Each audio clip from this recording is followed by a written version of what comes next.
Intriga lang, yan ang pahayag ng palasyo kasunod ng sinabi ni Vice President Sara Duterte kaugnay sa 2028 presidential elections. Sa isang panayam kasi habang nasa The Hague, natanong si VP Sara kung handa na siyang maging susunod na Pangulo ng Pilipinas. Ito ang kanyang naging sagot.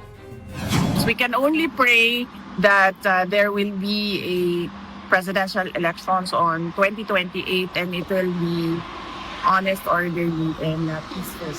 So ang mga ganitong sagot mula kay Vice Presidente ay alam nating intriga lamang, mga kwentong walang basihan.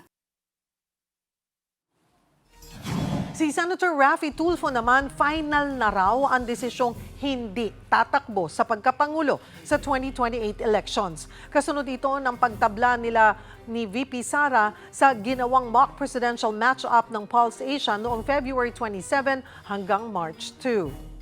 Wala pa akong balak na tumakbo as president sa 2028. However, I believe I'm doing very well as senator and I can do a lot more as senator. Therefore, maasahan niyo re-electionista ako sa 2028.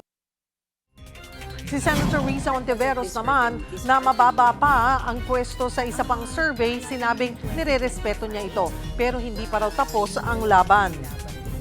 Naging dehado na ako noon, kaya hindi ito bago sa akin. At medyo malayo pa yung eleksyon sa 2028.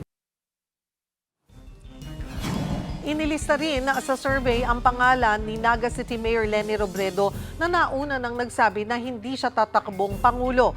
Single digit na lang ang lamang sa kanya ni VP Sara. Para naman kay Pulse Asia Research President Ronald Holmes, magkakatalo na lang kung saan kukuha ng impormasyon ang mga tao.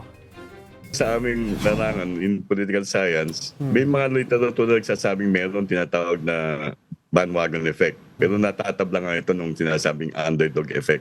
Kung saan yung mga supporter ng isang kandidato, sa tingin nila medyo behind yung kanilang kandidato, they will mobilize more. So, kumbaga nagtatabla yung bandwagon at saka yung underdog.